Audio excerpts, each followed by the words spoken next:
السلام عليكم، كي دايرين؟ لاباس عليكم؟ نتمنى تكونوا بخير وعلى خير وفي احسن الاحوال.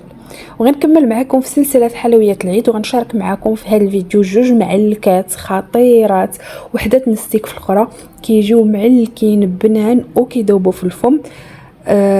كيجيو رائعين بزاف. اللي ذاقهم عندكم غيسولكم على الوصفه، ما يمشي حتى يدي الوصفه لانهم كيجيو بنان بزاف.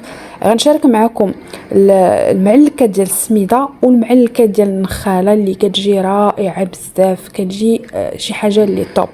كيجيو هشاش، كيذوبوا في الفم، كيذوبوا في اليد قبل من الفم. معلكين بمعنى الكلمه، هذا هو المعنى الحقيقي ديال المعلكه. فخليكم معايا حتى نهايه الفيديو تعرفوا معايا على المقادير وطريقه التحضير ديال كل معلكه من هاد المعلكات. وغنبداو اول حاجه بالمعلكه ديال السميده اللي كيف كتشوفوا راه كتجي هشيشه وكتجي زوينه بزاف بمذاق الحامض. في المقادير غنحتاج ليها 3 الحبات ديال البيض يكونوا حجم كبير، الحبات ديال البيض يكونوا بحراره الغرفه. غنحتاج النكهه ديال الحامض، ممكن تعوضوها بقشور الحامض ولكن الا كانت النكهه غيكون احسن. عندي 200 غرام ديال السكر سنيده، كاس لاروب ديال الزيت، قبيصه ديال الملح، وعندي 250 غرام ديال الكوك الميدم اللي كنضغط ليه هكا كتبقى يدي مدسمه، وعندي 250 غرام ديال السميده الرقيقه الخاصه بالحلويات. في واحد الاناء كنهرس البيض. ممكن انكم هذه المرحله الاولى ديروها في الخلاط الكهربائي باش تسهلوا عليكم، اولا في لاشواغ باش هكا كيتطحن لكم داك الخليط مزيان وكيسهل عليكم هذه المرحله هذه. كنضيف عليهم واحد الرشيشه ديال الملح، سكر سنيده من الاحسن تكون رقيقه، وغادا نضيف النكهه. ممكن انكم تعززوا النكهه بقشور ديال الحامض او ممكن ديروا النكهه ديال الليمون، كيبقى لكم الاختيار. هنا غنضيف معلقه صغيره من النكهه كتعطيني النكهه واللون في نفس الوقت، كيجي واحد اللون اللي زوين فيها. غنضيف معلقه كبيره ديال المربى المشمش اللي كيكون جاري، ما حطيتهاش في المقادير في الاول. نضيف عليهم الزيت وكنخدم المكونات مزيان مع بعضياتهم. كيف قلت لكم هذه المرحله ممكن انكم ديروها في الخلاط الكهربائي من الاول، كتسهل عليكم. كنخدموا او تخدموا بالطراب اليدوي، كنخدموا مزيان هذاك الخليط حتى كينسجم وكتذوب لينا ديك السنيده مع المكونات. وكنضيفوا الكوك ضروري يكون نوعيه جيده، يكون ميدم، تحكوه بين يديكم وكيبقى يعني طالق داك ليدام ديالو، كيبقى مزيتين يديكم. كنضيفوه وكنبداو كنخدموا في هذا الخليط بهذا الشكل هذا، بحال كندلكوه حتى كينسجم داك الكوك وكيرطاب هذا الشكل هذا. من بعد غادا نضيف عليه السميده ما كنضيفوهاش مره واحده، كنضيفوها بشويه بشويه، لان على حساب الحجم ديال البيض. الا كان الحجم ديال البيض كبير راه كندخلوا 250 غرام كامله، الا كانوا الحبات ديال البيض كلهم كبار. اما الا كانوا صغار او متوسطين فما كتدخلش لينا كامله. انتم غادي تشوفوا معايا شحال غيدخل بالضبط ديال السميده. اهم حاجه ان الخليط ما خاصوش يكون قاصح بزاف وما خاصوش يكون خفيف بزاف. كنعرفوا ان السميده كتشرب والكوك حتى هو. صافي كنبقى كندلك في هذيك العجين او هذا الخليط ديالي، كندلكو مزيان باش كيزيد يتشرب لينا، يعني كيتشرب دغيا داك السميده والكوك. من بعد كنجرب انني نشكلها، الا تشكلت ليا بارك عليها، الا تشكلات وما لصقاتش ليا بزاف في اليد. هنا بقات ليا واحد تقريبا 35 غرام ديال السميده، لان الحبات ديال البيض ما كانوش عندي قد كاين اللي متوسطين وكاين اللي كبار. وهنا كيف كتشوفوا ضفت واحد 2 خمارات اللي نسيتهم، جاب الله تفكرتهم قبل ما نشكل الحلوى، ضفتهم في الاخير. كندخلهم مزيان في هذه الحلوى هذه، كندخلهم في المكونات مزيان. من بعد كنبدا كنشكل الكويرات. بالنسبه لحجم الكويرات كيبقى لكم الاختيار. انا بالنسبه ليا هاد المعلكات كيعجبوني يكونوا كبار عاطين العين في الشوفه، وحتى في يعني في المنظر، وحتى في الماكله ما كتسخيش تحيديهم من فمك. من بعد كنجيب واحد الكويس فيه الماء او مزهر باش كيساعدنا اننا نشكلوا الحلوى وما تلصقش لينا في اليدين. كنبدا كنغطس يدي، كندهنها هكا بالماء او مزهر كي قلت لكم على حسب اللي توفر عندكم.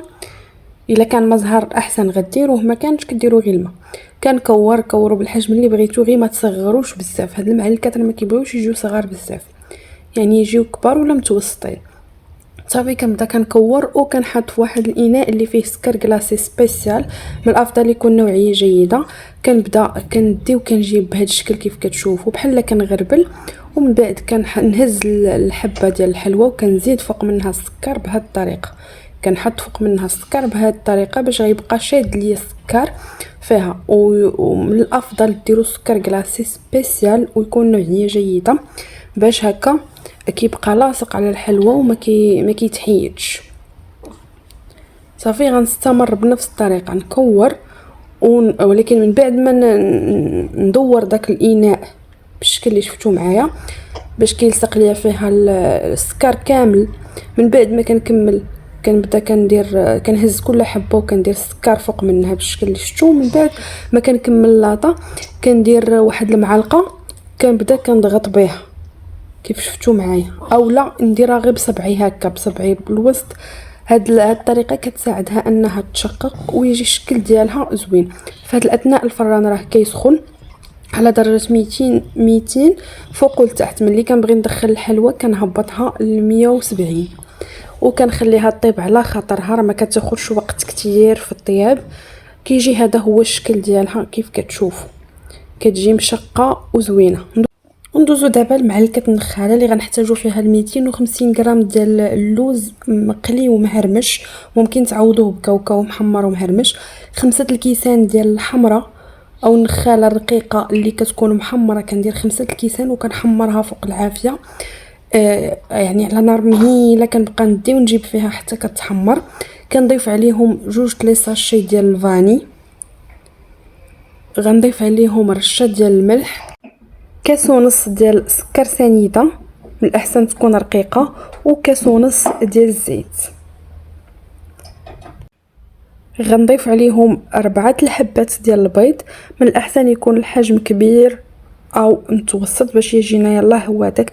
من الاحسن الحجم يكون كبير ويكونوا بحراره الغرفه. 4 الحبات ديال البيض. من بعد غنضيف عليهم 2 الخمارات ما يعادل 16 غرام. كنخلط هاد المكونات وغنضيف عليهم معلقه ديال المربى ديال المشمش الجاري، كونفيتور جاري ديال الحلويات. ضروري يكون هاد يعني ما يكونش داك العاقد. دائما المعلكات من الافضل انكم تضيفوا ليهم الكونفيتور، كيزيدهم تعليكه، يعني كيزيد يعطيهم واحد التعليكه وواحد المذاق اللي زوين، خصوصا الا كان نوعيه جيده. صافي كنبدا كنخدم فيها بهذه الطريقه هذه.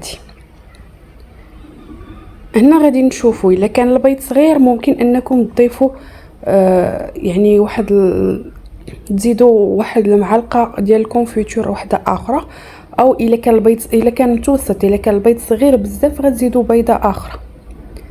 يعني كتشوفوا عينكم ميزانكم، لانها باش تجينا معلكه وكتذوب في الفم ما خاصهاش تكون قاصحه بزاف، خاصها تكون حتى في اليد كتكون واخا كتلصق، واخا كتبان لكم كتبرتت. ملي كتجربوها كتكوروها كتكور و كتكون بهذا الشكل هذا كيف كتشوفوا.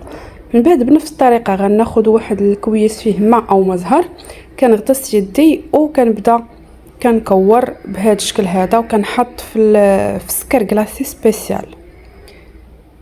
الحجم كيف قلت لكم من قبل، يعني كيبقى لكم الاختيار. انا قلت لكم الراي ديالي في الحجم ديال المعلكات، وكل واحد وكيفاش كيبغيهم. يعني الحلوى كل واحد كاين اللي كيبغيها كبيره، كاين اللي كيبغيها صغيره، فكيبقى لكم الاختيار. المهم غنستمر بنفس الطريقه. الفران راه ديجا سخون لانني كنت كنطيب المعلكه الاخرى. صافي بنفس الطريقه ملي كنكورهم كندور داك الاناء كندوزها فيه بهذه الطريقه حتى كتغلف كامله بالسكر، وكنهز شويه السكر كنحطو فوق منها وعاد كنحطها في اللاطه بنفس الطريقه ديال المعلكه ديال السميده. غناخذ المعلقه غنبدا نضغط بالظهر ديالها بهذا الشكل هذا كيساعد على انها تشقق وكيعطيها شكل زوين في نفس الوقت. بهذه الطريقه غندخلها للفران حتى هي يعني مده ما ما كتفوتش 15 دقيقه دغيا كطيب. كيكون هذا هو الشكل ديالها. هاد المعلكه بالضبط ملي كنحطها في البلاطو ديال الحلويات كتهز بزاف، يعني كطير بكثرة ما هي بنينه، كلشي كتعجبو، كتجي غزاله بزاف. بغيتو ديروها بلا سكر ممكن انكم تكوروها وديروا فيها حبه ديال اللوز الوسط حتى هي كتجي زوينه. هذا بالنسبه للناس اللي دايرين ريجيم او ما كيبغيوش السكر بزاف في الحلوه. فكان هذا هو الشكل ديال المعلكات ديالنا، كيجيو غزالين بزاف، كيجيو معلكين بمعنى الكلمه، خلاوها المعنى الحقيقي ديال المعلكه. لا كيجيو زوينين شكلا ومذاقا، خصوصا ديال النخاله واللوز راه كتجي رائعه بزاف.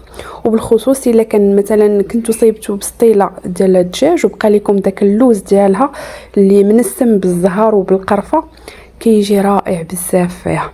وممكن انكم يعني تنسموا اللوز هكاك عاد ديروه. انا كنقسم معكم حبات باش تشوفوا كي كيجيو كيذوبوا في اليد قبل الفم، كيجيو معلكين بهذا الشكل هذا. الفيديو امامكم كيوضح كل شيء، دغيا كيذوبوا في الفم.